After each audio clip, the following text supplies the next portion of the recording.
好，食飽飽啦，咁就繼續我嘅第二條片喺威尼斯，係啦，威尼斯嘅餐廳裏邊。咁今次講嘅嘢啦，或者係當係自己發表下自己嘅一啲嘅感受啦，就係話都係一個熱門 topic，成日都過去1年到至半年度咧，都喺業界或者任何嘅媒體都嘗試俾人問過嘅，就話咧到底 AI 而家已經咁流行，咁會計界、會計師或者會計師樓嘅任何職員都好啦，到底會唔會被呢個AI 取代咧？又或者係個影響係咩咧？咁樣太宏觀嘅就唔帶喺度分享啦。咁我諗講翻下自己嘅親身嘅一啲，或者我周遭喺公司裏邊嘅AI 嘅應用啦，或者 AI 為我或者為我公司某啲嘅人啦帶來啲乜嘢嘅轉變。咁首先咧就以我自己為例咧，咁其實我喺有呢個AI，例如 ChatGPT 啦，甚至近期一個都幾 hit 嘅所謂 DeepSeek 啦，咁我喺個應用上咧都有啲嘅分享感受嘅。由呢個 ChatGPT 係啦開始咧，咁其實我都已經嘗試去應用㗎啦。咁應用喺咩咧？咁最簡單咧就話係例如問啲問題啦，去 check 啲 standard 啦，或者遇到一啲會計審計嘅問題咧，咁 before 我係再抄書之前咧，我都好懶咁就可以問 ChatGPT 咁嘗試係找出啲相關嘅 standard。咁就當我找出咗之後咧，我再去翻個 original 嘅 document 或者個 standard 裏邊for example 啦，咁你話 HKFRS 某一條裏邊個 accounting treatment 點做咧？咁我簡單 make it simple， 我就會問 ChatGPT 先嘅。到佢俾咗個答案之後咧，我就會可能會喺個 standard 裏邊咧去 search 翻相關嘅條文去 verify 一下。因為始終就話 ChatGPT 俾你嘅答案咧，暫時我嘅經驗咧都有8-9成準嘅，我自己覺得。咁但係咧有啲就錯到離晒譜嘅，咁所以就 AI 現階段絕對不是一個取代，而係一個輔助，係啦，可能幫你快少少攞啲 idea。咁除咗喺 standard 度咧，咁另一個應用咧，我自己都用得好多嘅，就係話 draft letter 或者叫 draft contract。咁 draft letter 係咩咧？咁有陣時無論覆稅局信或者寫封信俾稅福延期咧，我自己個人已經開始習慣就話咧，我會簡單揼咗個 template 先。咁有啲內容啦，有晒啲基礎嘅餡啦，咁我就會叫 ChatGPT 幫我做個 proofreading 啦、spelling check 啦，或者叫做modify 一下啦。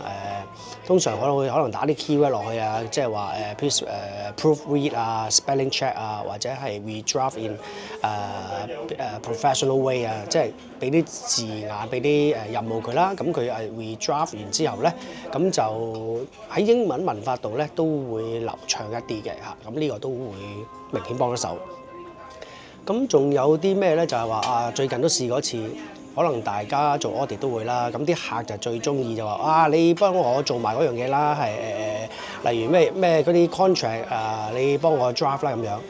咁我亦都試過就係近呢1個月做個 audit job 嘅時候咧，咁個客咧有啲 tenants agreement 嘅嘢，咁冇 renew 到嘅，咁有個咧又係by verbal 啫，其實佢哋都冇一啲 formal 嘅 contract。咁個客佢覺得就話俾得你做 audit， 咁有啲林林審審嘅嘢，唔該你幫我搞掂佢啦咁樣。咁嗰個都係一個好客嚟嘅 ，otherwise 我都唔睬佢啦，係咪？咁我覺得就既然要佢唔知乜嘢叫 tenants agreement， 要佢揼一個咧，咁不如快手咧，我就用 ChatGPT 幫佢去揼咗個 draft 出嚟。揼完 draft 出嚟咧，就俾佢 review 完冇問題咧就簽名。咁成件事我揼個 tenants agreement 咧，咁我睇埋啦，跟住 send 俾個客咧，其實應該都係5分鐘內嘅事嘅啫。咁所以就話，如果你思考下，如果你要個客自己做，或者佢真係要你做，你又好無奈逼住都要幫佢做嘅時候咧，冇 ChatGPT 冇 AI 嘅年代咧，咁我諗你揼個tenants agreement 啦，at least 你又唔知喺邊度揾翻個 template 出嚟先啦。咁可能網上揾咗個 Word 檔，假設俾你揾到，咁你都要幫佢 draft 啦，係咪？幫佢 tailor make 翻一啲啱用啲嘅版本啦。咁所以就有咗 ChatGPT 咧，呢方面就好幫我分享到啦，幫到手。咁啊，仲有啲咩係幫到手咧？咁會計入帳啦，咁嘗試緊嘅，因為咧都有啲 IT 公司啦，咁就去嘗試 sell 緊我哋，就話咦會計入帳嗰 part 咧，咁AI 都幫到手喎。咁點幫到手咧？咁暫時都係討論階段啦。咁就話例如最簡單大家自己或者啲客都好啦，咁好多應該飲飲食食啊、搭車啊、搭的士啊嗰啲單嘅。咁嗰啲單，咁你最簡單你都要揾個 Excel 係咪啊？打返個日期啦、銀碼啦，或者少少 description 啦，你點都要。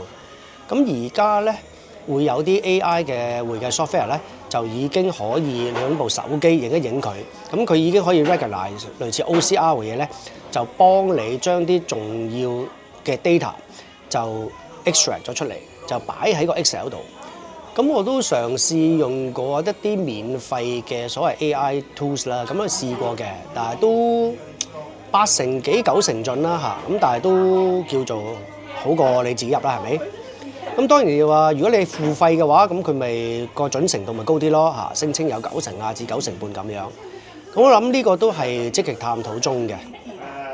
咁最後分享埋就話到底近呢半年啦，大約啦嚇，咁同事點樣去對呢個 AI 有咩睇法咧？咁我覺得主要都有兩類人嘅。咁有啲同事咧就都唔知叫抗拒啊，唔想接受啊，定係話唔願意踏出第一步去試嘅。咁例如我話咁其實有啲問題你問我，可能我都仲要抄答案。其實一條 simple question， 你可能直接喺個DeepSeek 或者 ChatGPT 你問，可能個答案快靚正，仲深貪準過我添。咁我都講咗幾次，叫嘗試同事去做。咁又加上一啲 draft 嘅 letter 啦，例如去稅局 apply extension， 咁啲 tax extension。咁個 draft 嘅 letter， 咁同事仲係自己喺度由零開始打，咁我覺得就都比較浪費時間啦，係咪？都笨招啦都。咁點解唔嘗試先用科技咁去draft letter？ 咁係咪快靚正咧？就當 draft 完之後，咁自己再 review 一次啦。咁就算唔識 review，咁佢交俾我 review，咁好過我就 draft 埋俾佢，係咪？咁所以呢個都係一個應用嚟嘅。咁有啲同事我都叫咗佢幾次，或者建議過佢幾次啦。咁但係都覺得佢哋好似唔太善用呢樣嘢啦，咁樣。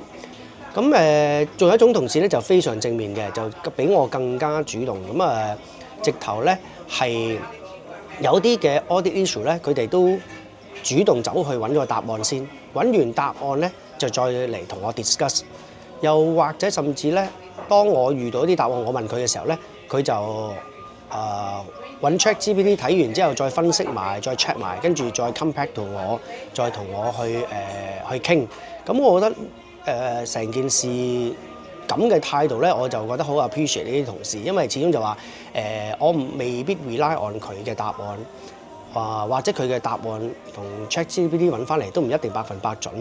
但係起碼就話佢有一個咁嘅主動嘅心咧，去嘗試使用呢個科技啦，去令到佢嘅工作更加有效率啦，更加準確啦。咁我覺得就呢個亦都係未來啦嘅大趨勢嚟嘅。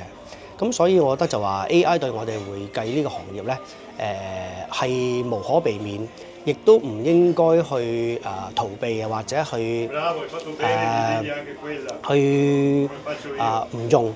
我會覺得就話必須要去學習啦，必須要去用啦，主動地去接受啲新事物，令到佢係幫你手做嘢，而唔係流於一個恐懼之中，覺得佢好快取代你。